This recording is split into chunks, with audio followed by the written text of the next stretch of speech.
दोस्तों, एक ऐसी लड़की जो कि एक शख्स के रिश्ते में जीजा लगती थी और वह जो शख्स था वह अपने साली के साथ दोस्तों रेप जैसी भयावह घटना को उसने अंजाम दिया था और ज़ोर ज़बरदस्ती करता था। एक जीजा साली के साथ बल्कि 1-1.5 साल से नहीं बल्कि 7 साल से वह उसके साथ जबरन करने की कोशिश करता था। रेप जैसी घटना को 7 साल तक वह अंजाम देने की कोशिश में लगा था और दे रहा था। और मैं आपको बता दूं दोस्तों, तो इन 7 सालों में वो लड़की जो है वो 2 बार प्रेग्नेंट भी हुई। जब वो लड़की के साथ पहली दफ़ा रेप जैसी भयावह घटना को अंजाम दिया गया था जीजा के द्वारा, तो वो सबसे पहले अपनी बुआ के पास गई थी और कहा था कि देखिए ऐसी ऐसी बात है। तो बुआ का कहना था, उसने हंसते हुए कहा था, जीजा साली में ये सब मजाक चलता रहता है पगली। तो दोस्तों हुआ जिसके बाद अपने भाई की भी हेल्प मांगनी चाहिए। उसे लगा कि भाई मेरा दर्द समझेगा क्योंकि वह उसका अपना था, लेकिन भाई भी दोस्तों ज़बरदस्ती करने की कोशिश करता था। यहाँ आप एक बार सोच के देखिए वह लड़की के साथ क्या हुआ। पूरे 7 साल तक दोस्तों वह दर्द में रही। यहाँ जब जीजा रेप करता तो वह बुआ के पास जाती, उसे लगता कि हेल्प होगा, कुछ मदद मिलेगी, लेकिन दोस्तों वैसा नहीं था। बुआ कहती कि ये मजाक है और ये सब चलता है वे रिश्ते में।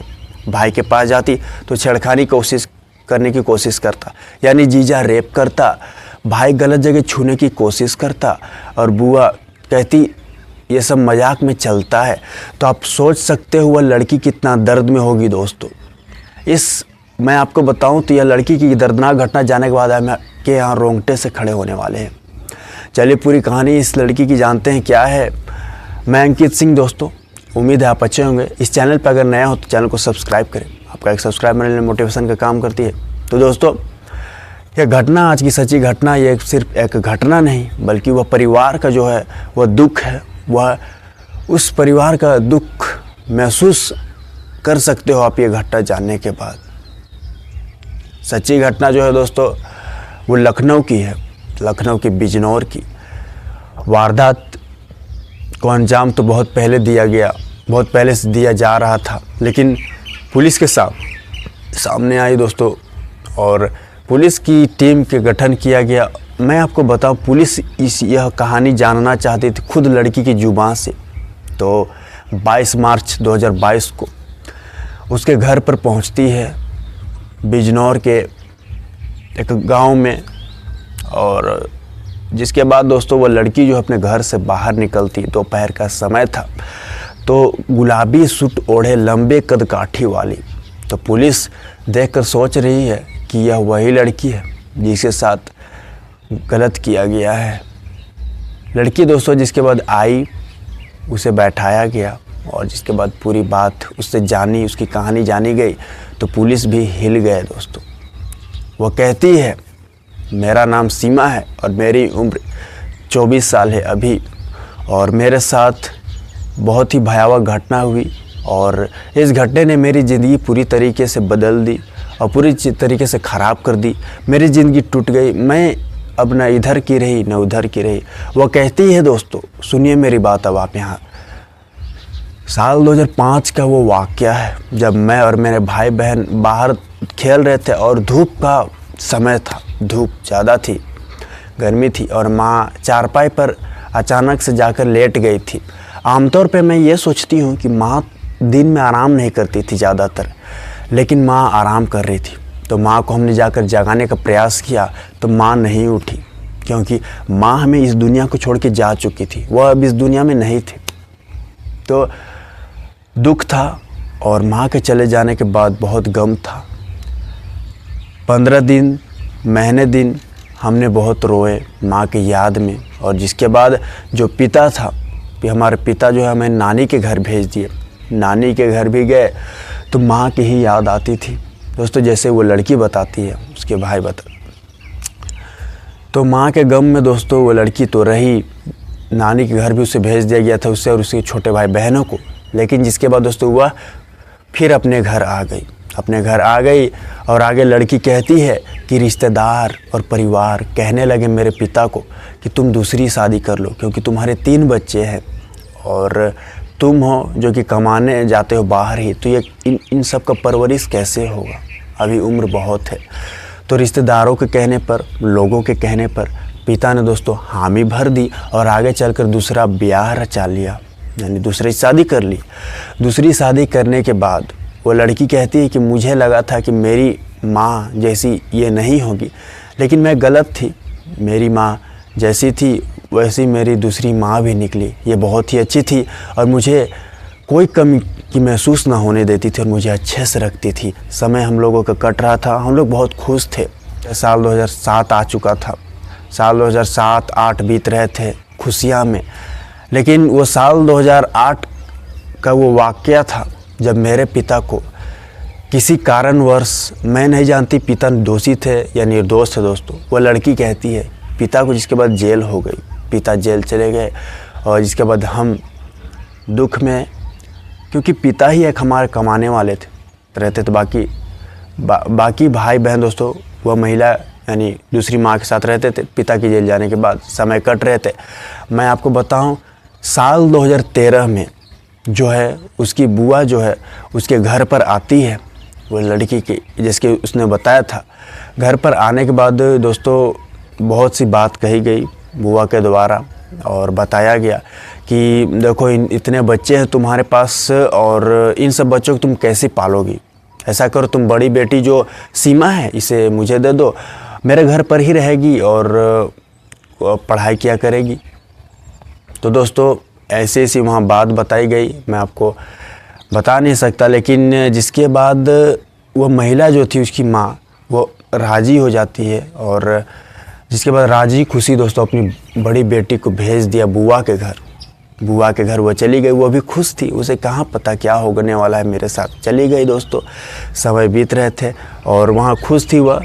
और जैसे जैसे समय बीत रहे थे उसे लग रहा था, पढ़ाई भी वो किया करती थी दोस्तों और हेल्प भी किया करती थी, घर का साफ़ सफाई, बर्तन वगैरह। कुछ महीने बाद वो लड़की कहती कि बुआ ने मेरा स्कूल जाना बंद करा दिया। जब मैं टोकती थी कि मैं स्कूल जाऊंगी तो बुआ कहती थी अरे पगली वो अपना ही स्कूल है, तुम नहीं भी जाओगी तो चलेगा। दोस्तों जिसके बाद मैं आपको बताऊं, वो साल 2014 था जब बुआ के घर में शादी थी उसकी बड़े बेटे की शादी थी। वह बुआ का दोस्तों 2 लड़का और 1 लड़की सभी उस शादी में सम्मिलित होने आए थे और सभी मेहमान भरे थे। लड़की खुश थी नाबालिग, क्योंकि उसकी भैया की शादी थी। खुश थी दोस्तों, खुशियाँ में मशगूल थी, हर कोई मेहमान भरे थे। लेकिन शादी में ही उसकी ज़िंदगी बर्बाद सी होने लगी। शादी से ही उसकी ज़िंदगी तबाह हुई थी दोस्तों। अब कैसे हुई थी मैं पूरी बात बताने वाला हूँ, देखिए यहाँ सुनिएगा दोस्तों। साल 2014 का वो वाक़या था जब मैं आपको बताऊं, शादी का माहौल था।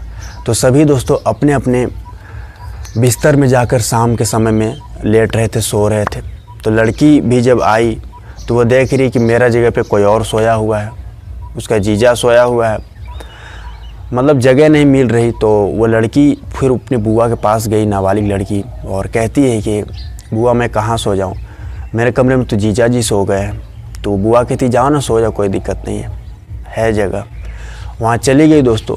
और मैं आपको बताऊँ तो वहाँ जिसके बाद जीजा उसे देखता है तो कहता है कि जाओ मेरे लिए तुम 1 बोतल पानी लेके आओ। पानी लेके आती है दोस्तों वो लड़की, पता नहीं पानी में उसने कुछ मिला दिया था, जिसके बाद लड़की दोस्तों बेहोश हो गई थी। और उसके अगले दिन जब लड़की का होश खुलता है तो उसके तन पर एक कपड़ा नहीं है, प्राइवेट पार्ट दर्द कर रहा है और वह मतलब उसे शरीर में एकदम चिड़न सी महसूस हो रही है और खुजली लग रहा है। अब ऐसे उस लड़की को महसूस हो रहा है जैसे उसके साथ बहुत गलत किया गया है, उसके शरीर से छेड़छाड़ किया गया है। और ये एक सच्चाई थी दोस्तों, लेकिन वो लड़की जो है वो भाप नहीं पाई थी। उसे नहीं लगा था कि उसके जीजा ने उसके साथ गलत घटना को अंजाम दिया है। मैं आपको यहाँ बताना चाहता हूँ, वो लड़की बहुत प्रयास किया और आखिरकार उसे भनक लगी कि मेरे साथ कोई और नहीं बल्कि जीजा ने ही रेप की घटना को अंजाम दिया। तो यहाँ दोस्तों अब रोज़ का जो जीजा जो है, जो शादी में सम्मिलित होने आया था, वो दोस्तों जब भी मौका मिलता था वो लड़की के साथ डरा धमका के ज़बरदस्ती रेप जैसी घटना को अंजाम देता था। साल 2014 से दोस्तों उसने पहली दफ़ा रेप जैसी घटना को अंजाम दिया था और ज़बरदस्ती की थी। अब उसके लिए दोस्तों ये रोज़ का था, जब भी मौका मिलता मुँह काला करता वह नाबालिग के साथ, वह बहुत कोशिश करती पीछे हटने की। हालांकि एक बार उसने अपनी बुआ के पास भी वह गई और बताई पूरी बात, तो बुआ कहती है कि जीजा साली में ये सब चलता रहता है पगली, और ये मजाक है। तो वह लड़की कहती थी तो मैं ज़रा महसूस ना कर पाई, मैं सोच भी नहीं पाई। और जिसके बाद बुआ फिर अचानक से बोलती है, अरे पागल, ये सब बात किसी को बताना मत, नहीं तो तुम्हारे ऊपर लोग हंसेंगे, कोई तुमसे शादी भी नहीं करेगा, कोई तुम्हें पूछेगा नहीं। तो मैं चुप हो गई, शांत हो गई, डरी सहमी दोस्तों हर तरीके से। भाई के पास भी जा गई थी तो भाई भी छेड़खानी करने की कोशिश कर, यानी पूरी तरीके से तो वो लड़की टूट चुकी थी और बलात्कार जैसी घटना को वह झेल रही थी, सह रही थी दोस्तों। हालांकि इन बलात्कारियों में लड़की 2 बार प्रेग्नेंट भी हुई थी। पहली दफ़ा प्रेग्नेंट हुई तो उसे अबॉर्शन किया दिया गया, अबॉर्शन दवाई देके उसे बच्चा गिरा दिया गया, पता नहीं चला। लेकिन दूसरी दफ़ा जब लड़की प्रेग्नेंट हुई दोस्तों, और जब उसका, मैं आपको बताऊं, घर परिवार वाले, जब बुआ का परिवार जब बाहर गया हुआ था, तो वह लड़की का दोस्तों मैं आपको बताऊँ, वो 4 महीने की उस वक्त की प्रेग्नेंट थी। साल 2018 का बात है। और जिसके बाद दोस्तों वो लड़की जो है डॉक्टर के पास गई। उसे दोस्तों कुछ सालों तक उसके साथ बलात्कार तो किया जा रहा था। जब भी जीजा उसके साथ अकेला पाता गलत किया, लेकिन उसे उतना समझ नहीं आती थे। लेकिन आगे चलकर मुझे समझ आई कि मेरे साथ गलत कर रहा है मेरे जीजा। लड़की दोस्तों जब डॉक्टर के पास गई थी, क्योंकि उसका पेट दर्द कर रहा था, वह दरअसल प्रेग्नेंट थी, तो डॉक्टर ने जो बात बताई वो हिल गई। वो बताता है डॉक्टर कि तुम तो प्रेग्नेंट हो और इससे पहले भी तुम प्रेग्नेंट हो चुकी हो। लड़की हैरान थी दोस्तों। और मैं आपको यहाँ बताऊँ, डॉक्टर ने यह बात भी बताई कि तुम्हारे से बहुत बार गलत किया गया है। तो दोस्तों साल 2014 वो साल था जब लड़की के साथ गलत किया गया था। और साल 2000 मैं आपको बताऊं तो 2021 तक लड़की के साथ हैवानियत की सारी हदें पार कर दी गई थी। और आखिरकार मैं आपको बताऊं, जिसके बाद उसका पिता जो है जेल से बाहर आता है। जेल से बाहर आने के बाद दोस्तों उसे लगा कि मैं अब अपने पिता को यह बात बताऊंगी। लेकिन दोस्तों वह चीज़ के बाद घर उर छोड़कर अपने पिता के पास पहुंच गई थी और अपने माँ के पास। लेकिन उसकी हिम्मत नहीं हुई थी अपने पिता को यह दर्द बताने की, कहानी बताने की। कुछ महीने दोस्तों ये थम गई, लेकिन यह बात अपनी माँ को बताई। माँ को जब बताई तो माँ दोस्तों उसके रोंगटे खड़े हो गए कहानी जानने के बाद दोस्तों। और जिसके बाद माँ ने दोस्तों अपने पति से ये बात बताई। इसके बाद पूरा मामला जो है कोर्ट तक गया, पुलिस तक गई। कोर्ट में यह मामला दोस्तों सालों साल चलता रहा क्योंकि दोस्तों ये जो बुआ थी इसकी दोस्तों पैसे वाली थी, इसलिए फेर बदल करती रही पैसे के दम पर। लेकिन आखिरकार पुलिस इस मामले में लगी थी, अलग अलग पहलू निकालती, और आखिरकार दोस्तों इन लोगों को सज़ा दी गई थी। और जो इस घटना में सम्मिलित थे, क्योंकि यहाँ पे 1-2 साल की बात नहीं थी, लड़की के साथ पूरी ज़िंदगी बर्बाद कर दी गई। 7 साल तक हैवानियत की गई, जिसमें ये 2 बार गर्भवती हुई। और हैवानियत करने वाला उसको खुद का जीजा था, और जीजा रेप जैसी घटना को अंजाम दिया। जैसे मैंने आपको बताया, वो बुआ के पास गई तो बुआ भी कहता ये सब मजाक है। तो पूरी बात कच्चा चिट्टा दोस्तों पुलिस के सामने वो लड़की ने खोल दिया था, पूरी बात बता दी थी। और जिसके बाद दोस्तों अलग अलग धारा में सब पर मामला दर्ज किया गया था, पूरे परिवार पर जो इसमें सम्मिलित था। इसके बाद दोस्तों सभी को जेल भेज दिया गया था। ये लखनऊ में यह वारदात हुई थी, और साल 2022-23 में ये दोस्तों यह उमड़ी थी। लोगों के पास ये लोग जाने थे कि इस घटने को आप किस तरह देखते हो, और ऐसे लोगों की क्या इस बारे में सोचते हो दोस्तों। आप कमेंट बॉक्स में अपनी राय जरूर दें, और वीडियो आप कहाँ से देख रहे हो ये बात बताएं दोस्तों। अभी के लिए इतना ही, अगली सच्ची घटना आपके कमेंट के हिसाब से आएगी, आप कमेंट बॉक्स में कमेंट दें। अभी के लिए दोस्तों इतना ही, अगली सच्ची घटना के साथ फिर से मुलाकात होगी दोस्तों। जय हिंद, जय भारत।